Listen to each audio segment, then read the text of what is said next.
vaguely familiar.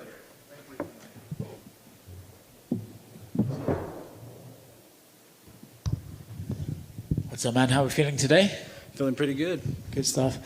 I think before we start with this week, we kind of have to go back to the last one, right? Which I'm sure is a memory you love revisiting. Oh, yeah. Tell us what happened, not in that fight, but the few days following after, the journey home. What's it like feeling a second loss in a row? Second loss, first time ever being beaten. It was tough. It was a lot of soul searching, a lot of like examining my camp, examining myself, examining my mindset, and yeah, it sucked, but it was a blessing in disguise because I was able to get back to what makes me me. I was able to get excited again about fighting and enjoying the whole process of everything. Was that a surprise to you? Because I think most people would imagine with a loss like that, it could actually ruin your motivation to keep fighting. But for you, it relit a fire, it got you back in there? Yeah, absolutely. The thing is, I didn't perform to my best abilities, and that's what it's all about for me, is performing and loving the performance and going out there and enjoying it and not worrying about the outcome, because the outcome is going to come however it's going to come. You know, God decides that. I decide how I'm going to perform, and I go out there and do my thing. I do my thing, and I'm pretty much impossible to beat. So it was good. Not to rub in the issue, but do you then look at him going, he gets to go and go fight Israel Adesanya, and that's a big fight, and you think, oh man, I could have even beaten Israel more convincing than him, or do you just not even think about that sort of stuff? Yeah, it's none of my business. Like that's his business. My business is getting back to Dominick Reyes. His business is, you know, being a great champion and defending the light heavyweight division and, you know, putting respect on our division. You know, I respect what he's done and I respect what he's doing.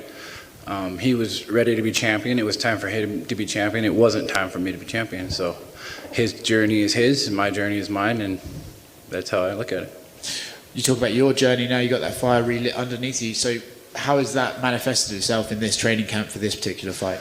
Oh, it's been a lot of training in the dark, training, you know, not a lot of eyes on me. Not, you know, everybody kind of wrote me off after the last one. So it's good. I'm able to go back to working in the bunker and building these bombs back up. Do you think that's a good line. Do you think that's maybe there was a thing of after the Jones fight, there was like way more attention on you, it's almost too much, and you'd rather be away from that, rather just hone your skills outside of that sort of attention? Yeah, I would agree. I'm a pretty humble guy from a small town. The attention, I lost myself a little bit there. I did, and it's good to get back to family and my roots, man. Do you think there's also an element of maybe because you feel so strongly that you beat John, that you were like an uncrowned champion in your mind, and maybe that could have sort of swayed your attitude in training or in your preparation? Well, not at all. I know I won that fight, period, no matter what. Nobody could ever take that away from me. But that didn't have anything to do with it. The thing that had everything to do with it was things surrounding the camp. I was only a 6-week camp after a 6-month layoff. You know, that's a tough thing to do overall. But not only that, you know, I had things going on in my life and my family, and I wasn't in the right headspace. I wasn't me. I wasn't me at all. I mean, the performance showed.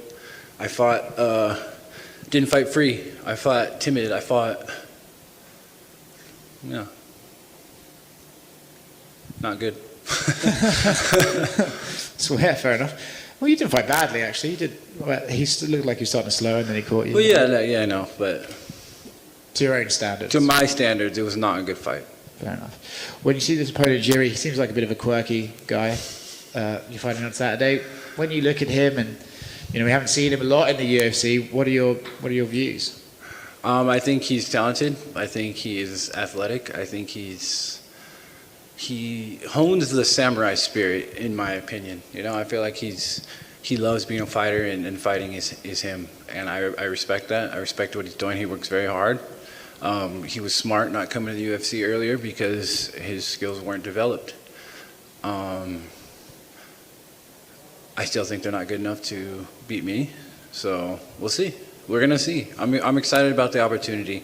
It's one of those things where this guy has all the hype that I once had, and it's an opportunity for me to get it all back. Do you think with beating him, you're right back up there immediately? Absolutely. I mean, I'm number 3 already. I'm already up there. I'm still up there. It's not getting, I'm still number 3. Fair point. But he's coming to fight me. It's not me fighting him. It's him trying to use my name to catapult himself. For me, this is just defending my position and saying, hey, I'm not going anywhere. I'm here, and I'm better than I was. I'm coming back better. I'm a better version of myself. I'm not fizzling out. I'm not going anywhere. I think that's what kind of this is in the eyes of the fans and what's going on. But yeah, he's not. I'm not fighting him. He's fighting me. Well, last thing from me, and probably the most important question: have you seen his haircut? I have. It's impressive stuff. It's pretty crazy. Dom, how many times have you watched that John Jones fight back? We're like 10 times ish. No, maybe less. It's funny because every time I watch it, I see something new. I'm like, whoa, wow. So, I mean, like, is it something that it's going to be if you don't get back there, if you weren't to win the title, like, how much will that just kind of haunt you, and would you be able to get that out of your mind otherwise? I don't really understand the question. It's not haunting me. It's a part of my life. I'm thinking in the future, like when your career is done, thinking back to like that moment that they didn't give you the belt, that you won a fight that they didn't give you the belt. Yeah, it's crazy. I mean, that's a crazy thing, like for sure. But it's not something that I dwell on. I won that fight, period. I'm a warrior. He's a warrior. I fought him. We know what happened that night. Everybody knows what happened that night. Everybody saw it. I know what happened. In my heart, I won. So there's no going back to it. There's no, oh man, if this would have happened, oh, if I would have done this. That's over. That's the past, I'm now fighting Jiri, and now I'm ready. I'm me. I'm back to me. I lost myself after that fight because there was a myriad of things going on, and the attention, and it was constant questions like, what would anything you can do or whatever. Like everybody kept trying to bring me back to that, and it was just like, it's over. But I was still holding on to it as well, and now it's over. It's over. I guess, was that a lesson you had to learn then, that you have to just put it behind you and move ahead and do what's in front of you? Well, that's the thing. I was trying to do that, but nobody would let me. Right. I literally, I was trying. So, I was like, it's over. And every single interview, anybody I talked to, on the street, you won that fight. Like, all right, I know I won that fight. Like, I appreciate you. Thank you, man. I appreciate your support. I really do. But it's over. Like, I know I won, and I appreciate you saying that I won, but I need to focus on this next opponent, right? And I wasn't. I was, but it's, like I said, my camp was not good. Does it frustrate you that he's gone from the division? It frustrated me that he wouldn't give me the rematch. Right. I think that's something I was holding on to when I was fighting Jan. It was, man, I wanted to fight John. I spent the whole year kind of like campaigning to fight John again, and the rematch. He even told me the rematch is going to be amazing, and then nothing. And then he bailed. So I was like, damn. And then in 6 weeks you're fighting Jan. I'm like, okay.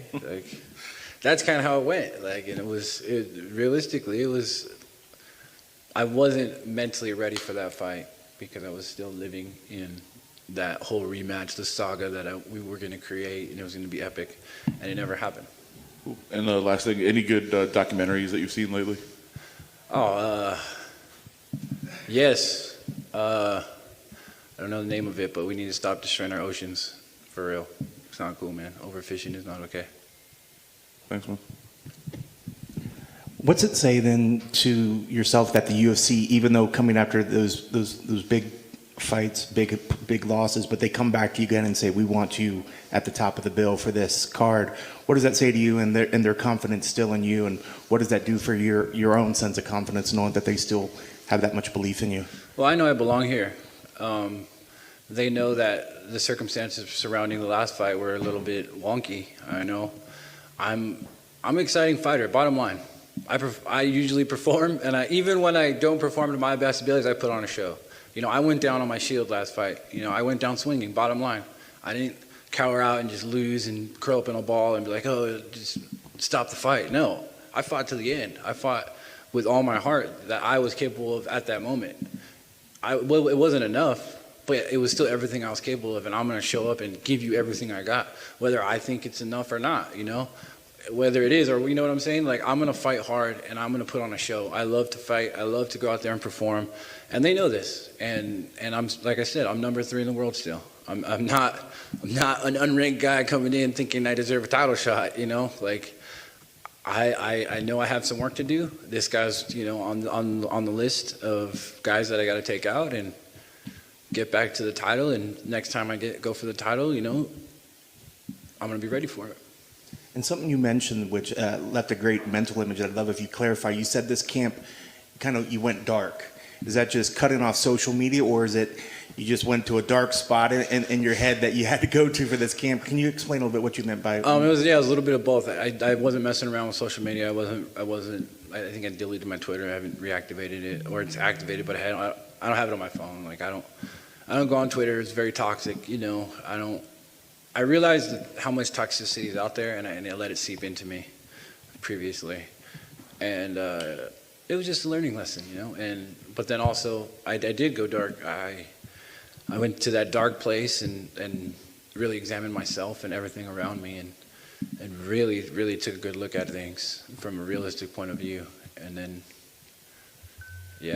I found the light, and now I'm back. And you mentioned earlier, you talked a little bit about the hype, and then maybe that was part of the dark spot is realizing, when we all can kind of get caught up in our own stuff, when we all feel like, hey, I'm doing the best I can.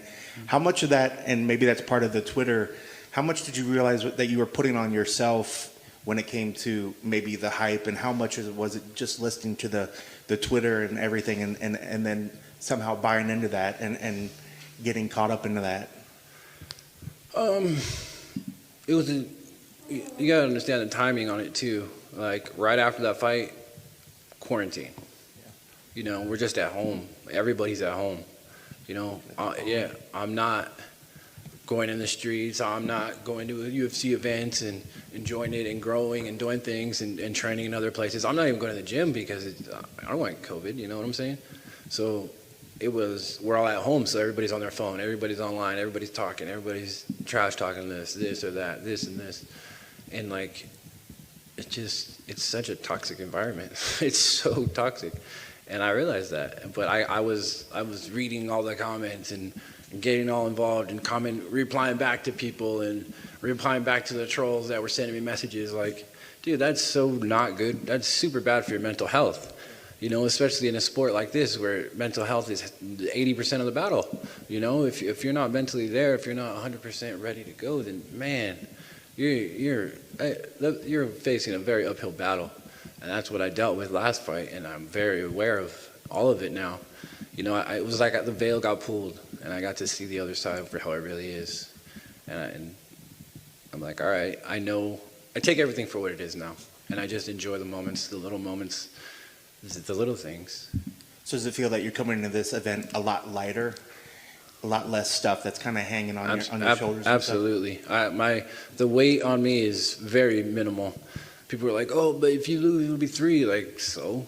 Like, I won 17 straight. Like, I lost 3. 2 of them were title fights. 1 of them I didn't even lose. Like, come on.